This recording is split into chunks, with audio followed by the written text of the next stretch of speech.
Hi everyone. Today I wanted to talk about the two paths in life, the path of love and the path of fear. In other words, it's a reprogramming to the new energies, in a way. Emotions have two main sources: fear and all feelings generated by fear, and love and all feelings based on love. We experience both, but in everyday life, fear predominates for most people. To understand these feelings, we need to identify some characteristic features of love and fear, which I want to call path of love and the path of fear. These two paths are just starting points to help us understand what our life is based on. Let's talk about these characteristic features and evaluate these points by distinguishing from the perspective of two questions. What are you ready to give up, remove, consciously eliminate from your life? And what are you ready to consciously let in your life? Before I continue, I would like to ask you to subscribe if you're not subscribed yet. Please share with your friends if you love what you hear. And this is also shared on TikTok and later will be on YouTube channel of the Academia Logos. I will leave the channel in the comments, how to find it. Please subscribe and share.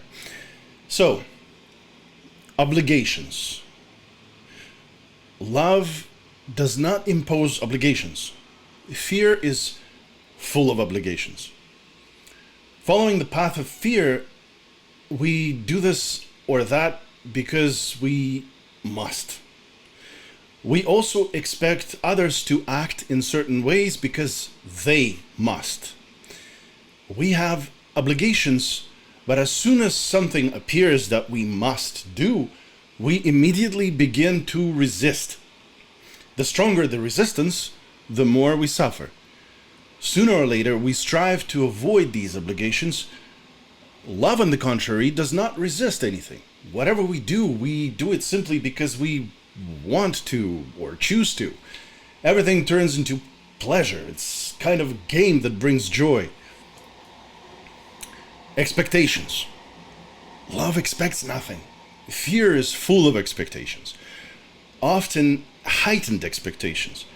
That is why fear causes pain, but love never does. We expect something, and if it doesn't happen, it hurts. We consider it unfair. We blame others for not meeting our expectations. However, when you love, you expect nothing. We love because we want to and choose to. If others do or don't do something, it is also because they want to or choose to. Nothing personal. Each person makes their choice from the position of fear or love. We don't have any unpleasant feelings. Whatever happens is fine. That's why lovers are almost never hurt. They simply demand nothing from their beloved and don't bind each other with any obligations. Respect. Love is based on respect. Fear respects nothing, including fear itself. If you pity someone, it means you don't respect them and both lose. For example, he can't make decisions.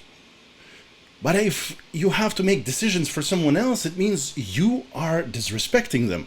If you don't respect someone, it means you are trying to control them. Here, the fear initially manifested already turns into a manipulation. If you don't respect others, it means you're not capable of respecting yourself and start to pity yourself. You more often think that you are not good enough at something, that you're constantly missing something. Self-pity is a consequence of disrespect. Love is ruthless. It feels no pity for anyone, but it has compassion. Love respects others. If we love someone, we believe they will cope. We know they're strong, smart, good enough to bring their intentions to life. We don't have to decide anything for them. They will cope on their own. If they fail, we extend a hand, help them up and say, you can do it. Try again. This is compassion, and it's far from being pity. Compassion is a consequence of a respect and love, and pity is a manifestation of disrespect and a consequence of fear. Responsibility. Love accepts responsibility without hesitation. Fear avoids responsibility. Attempts to avoid responsibility are one of our most serious mistakes because every action has consequences. Everything we do and everything we think has consequences. We make a choice. We face a corresponding result and reaction. But results and consequences inevitably arise even if we don't make a choice, because not making a choice is also a choice. Both action and inaction lead to consequences. That's why every person is entirely responsible for their actions, even if they don't want to be. When someone else tries to take responsibility for us, it leads to even more serious troubles. Kindness. Love is always kind. Fear is not characterized by kindness. Fear is characterized by anger, rage. It is nothing more than a mask of fear. Sadness, disappointment. They're fear under disguise. Jealousy, distrust, fear under a mask. Experiencing such feelings based on fear and causing suffering, we can only pretend to be kind. In fact, we are not kind at all because we feel bad. We don't experience happiness. But when you follow the path of love, you have no obligations or expectations. You don't pity yourself, your partner. Everything is fine as it is. You accept everything. You're satisfied with yourself, and this happiness makes you kind. Love is always kind, and kindness makes us all generous and opens all doors for us. Love is generous. Fear is greedy. It wants only for itself. Selfishness locks any door. Conditions. Love is always unconditional. Fear always sets conditions. On the path of fear, we love a person if they fit the image we have formed. And we can feel ashamed or hurt if they're not what we want them to be. When they don't fit the image we ourselves invented, they embarrass, irritate, and anger us. But this is only pretended love, conditional. On the path of unconditional love, there are no ifs, no conditions. We love a person as they are, and we ourselves have the right to be ourselves. From the position of unconditional love, we choose a partner and take the responsibility for the relationship. And from the position of fear, we set condition, claim ultimatums. We have no right to change anyone. Invade someone else's space, and no one has the right to try to change us. Most people go through life on the path of fear. All dramas and sufferings are caused by using communication channels that emerged long before we were born. On the path of fear, we come up with so many conditions, false hopes, increased obligations that eventually we create rules just to protect ourselves from emotional suffering and pain and to protect ourselves from fear. And when we realize all this, there happens a reset, a reloading, an upgrade. I like to call it a beautiful destruction. There's no need to fear that destruction, that reset. It happens to us all the time, in fact. Sometimes you suddenly realize that you have outgrown some matter, outgrown the job you have been going to for a long time, outgrown the relationship, outgrown the project, outgrown your clothes. These are all manifested forms of that reset. with the development and growth of consequences, a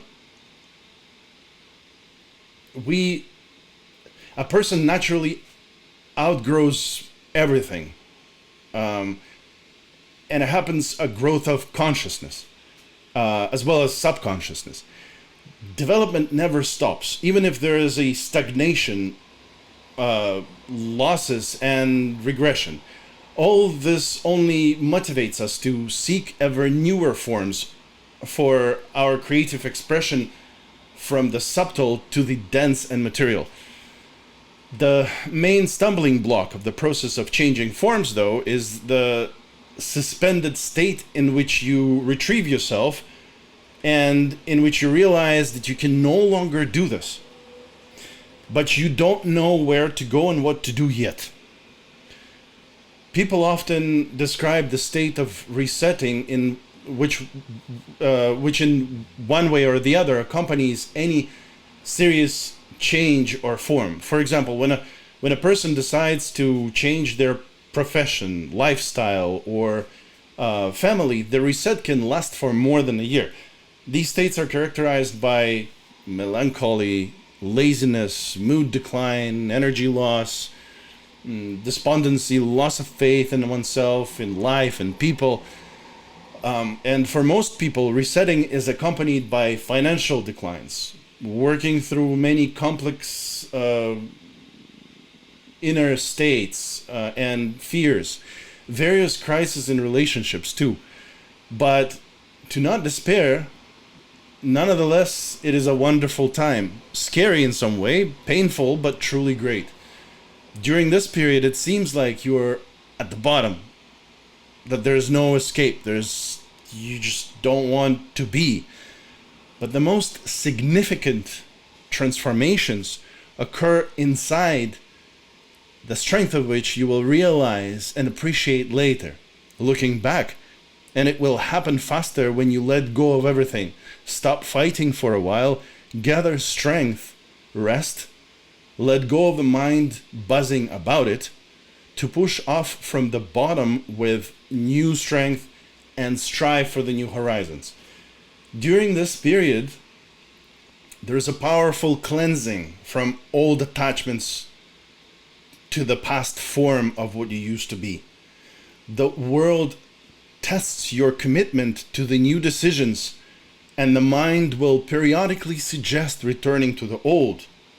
And whatever drives you, even strong money problems, try to calm down and still calmly move forward without any accelerations or sudden spontaneous strikes or moves. Learn to listen to yourself.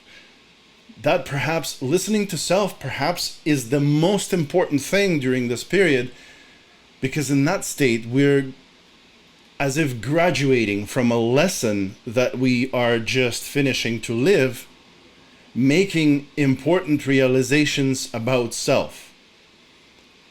And the only way to hear self is by reducing the amount of own noise that is caused by submitting to fear and the thoughts that reinforce it, by letting go the established paradigms of conscious and subconscious mind. Resetting happens to all of us all the time.